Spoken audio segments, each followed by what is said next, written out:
যুক্তরাষ্ট্রে নতুন ভোটার আইন নিয়ে রাজনৈতিক উত্তেজনা ক্রমেই বাড়ছে। প্রেসিডেন্ট ডোনাল্ড ট্রাম্প এর চাপের মুখে সিনেটের রিপাবলিকানরা আগামী সপ্তাহে এই আইন নিয়ে দীর্ঘ বিতর্ক বা টকাথন শুরু করার পরিকল্পনা করছে।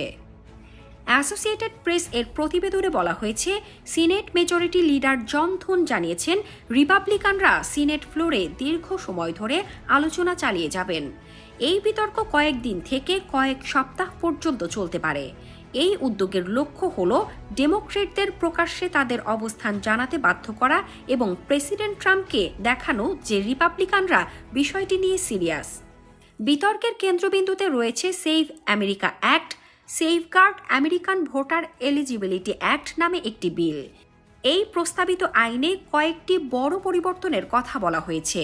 ভোট দেওয়ার আগে নাগরিকত্বের প্রমাণ বাধ্যতামূলক করা, ভোট দেওয়ার সময় ফটো আইডি দেখানো ও ডাকযোগে ভোট দেওয়ার নিয়ম আরও কঠোর করা।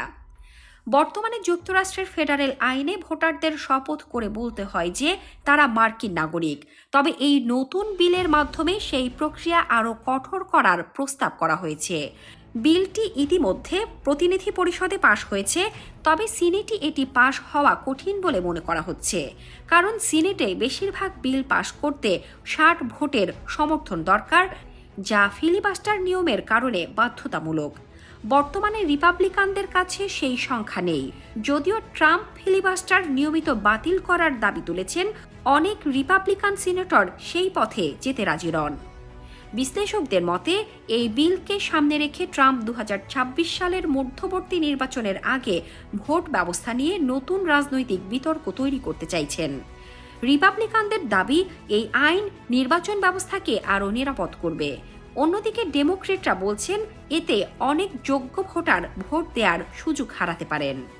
ডেমোক্রেট সিনেটর অ্যালেক্স পেডিলা এই বিলের তীব্র সমালোচনা করে বলেছেন, যুক্তরাষ্ট্রে প্রায় 20 মিলিয়ন নাগরিকের কাছে জন্মসনদ বা প্রয়োজনীয় নথি সহজে নেই। তার মতে, এই আইন কার্যকর হলে অনেক বৈধ ভোটার ভোট দিতে পারবে না। তিনি আরও বলেন, এটি কোনো সাধারণ ভোটার আইডি আইন নয়, এটি ভোটাধিকার সীমিত করার একটি প্রচেষ্টা। রিপাবলিকানরা এখন এমন একটি কৌশল নিয়েছে যাতে তারা নিজেরাই সিনেট ফ্লোরে দীর্ঘ আলোচনা চালিয়ে যাবে। এর ফলে ডেমোক্রেটদের দীর্ঘ বক্তৃতা দিয়ে বিল আটকে দেওয়ার সুযোগ কিছুটা কমবে। এই প্রক্রিয়ায় বিলটি শেষ পর্যন্ত পাশ না হলেও রিপাবলিকানরা রাজনৈতিকভাবে তাদের অবস্থান স্পষ্ট করতে পারবে। তবে রাজনৈতিক বিশ্লেষকদের মতে, এই দীর্ঘ বিতর্ক প্রেসিডেন্ট ট্রাম্পকে সন্তুষ্ট করবে কিনা তা এখনও পরিষ্কার নয়, কারণ ট্রাম্প ইতিমধ্যে বলেছেন এই বিল পাশ না হওয়া পর্যন্ত তিনি কংগ্রেসের অন্য আইনেও স্বাক্ষর নাও করতে পারেন। আগামী সপ্তাহে সিনেটে শুরু হওয়া এই বিতর্ক যুক্তরাষ্ট্রে ভোট ব্যবস্থা নিয়ে বড় রাজনৈতিক সংঘাতের দিকে নিয়ে যেতে পারে।